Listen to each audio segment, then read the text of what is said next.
And now I'd like to introduce you to Lisa Richey, one of the top etiquette consultants in the country.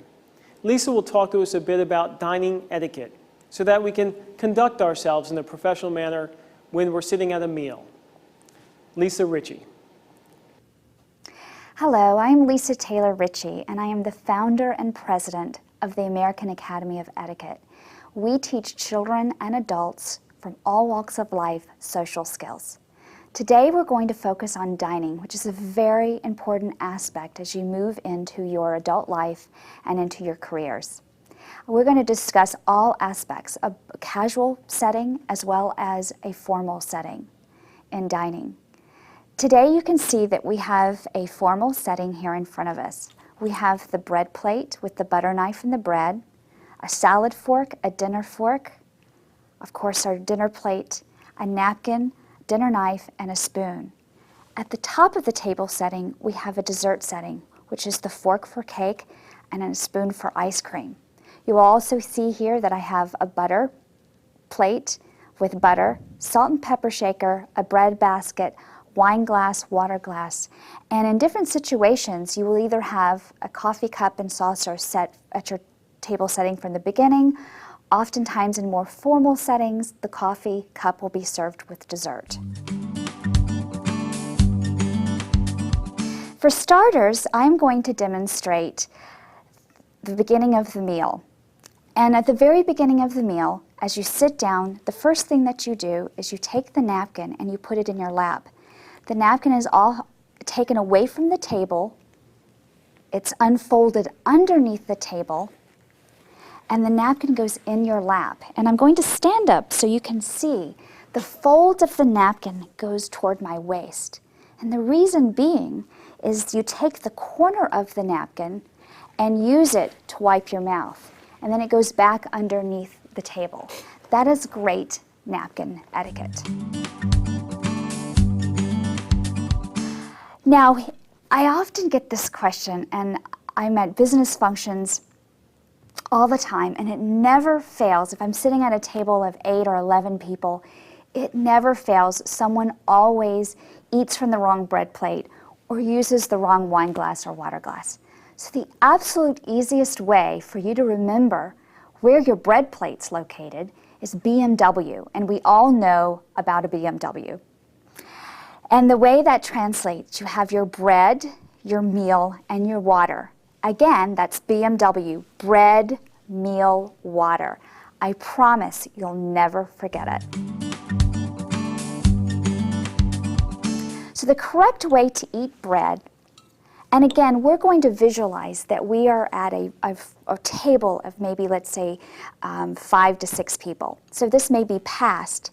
So as I pass the butter, I take a small amount of butter with my butter knife, and I place it on my bread and butter plate with the knife, the butter knife, at the top of the plate. I continue to pass this on around the table. Now here's another common dining mistake. A lot of times people will slice their bread and butter the whole piece of bread, and actually it's one bite-sized piece at a time. So I'm going to demonstrate for you. You tear off one bite-sized piece of bread at a time, and you butter that piece over the bread plate, and you take a small amount of butter using your butter knife, and see how this is shaped somewhat. It's actually much smaller than, let's say, and I'll show you here, a dinner knife. If this is all that you're given in your social situation, this is perfectly fine and it will do. But often you will see a butter knife at your place setting. So you take a small amount of the butter, you place it on a small bite, and you take the bread one bite-sized piece of it at a time. And that is the correct way to eat bread and butter. I'm going to demonstrate American and Continental style dining. And believe it or not, one of the most common mistakes that I see, one of the most common dining mistakes that I see is the way individuals hold their fork and knife. And I want to clear up the difference between American and Continental style dining. Many believe that it is absolutely correct to combine the two methods, and it really isn't. So first I'm going to go over American-style dining, and this is actually still the most popular way that we as Americans eat. The easiest way to remember how to hold your fork or to cut your food correctly is, and this is very elementary, but it absolutely works. If you hold out your palms, you can balance your fork and your knife on your index fingers. And this will make sure that you are in the absolute correct cutting position.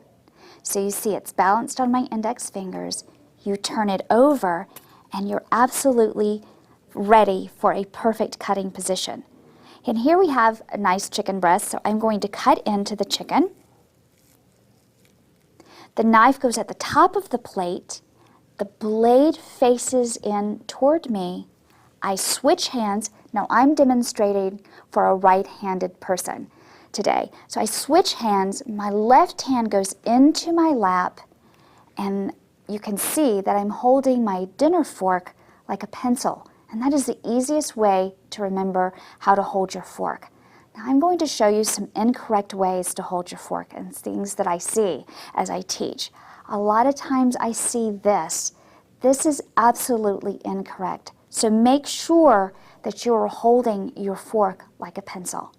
And therefore, you're ready to take a bite. I'm going to show you now the resting position for American style. And the way you put your utensils when you're resting, let's say you need to take a drink or you need to use your napkin. The resting position in American style dining is actually, again, the knife is at the top of the plate, the blade faces me, your left hand is in your lap. Remember, I'm demonstrating for a right-handed person. So your knife is at the top of the plate, blade facing in. This is another common mistake. I often see it here, but it does face you. The blade faces you. And then the fork is placed below the knife with the handle on the right-hand side. And like I said, this gives you an opportunity to take a sip of your water or to say take a sip or to use your wine glass. Now you may also use this as an opportunity to use your napkin. And again, you take the napkin from your lap and just wipe your mouth as necessary. The other style of eating is called Continental or European style of dining, and it's very important that you know this as well.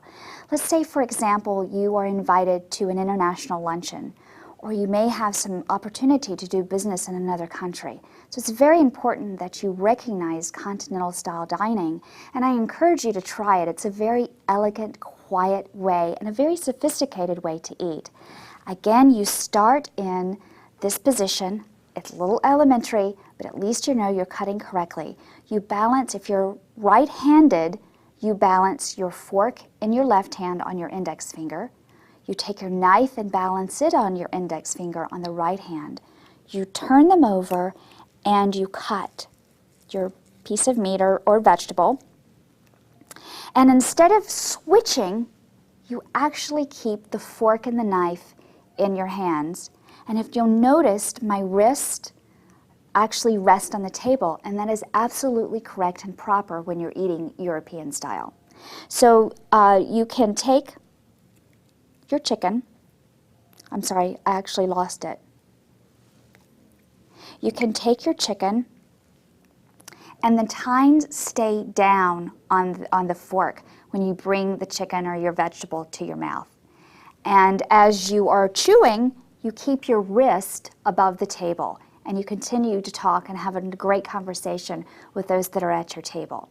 Now, the other great thing about European style dining is you can take many flavors onto your fork, and I'm going to show you how to do that. The knife is considered the pusher. So let's say, for example, I would like to take a bite of chicken, and I happen to be a real foodie, and I'm sure we have others out there that enjoy your food. And you also, let's say, want to try a bite of these great roasted potatoes. So you can actually take the roasted potatoes and push it on up to your fork, onto your fork. So you get a great bite of both the chicken and the potato, and you take it into your mouth. And that is a perfect example of European or continental style dining. Now, resting position for continental or European style is actually toward the bottom of the plate, and it is actually crossed. The knife and the fork are crossed.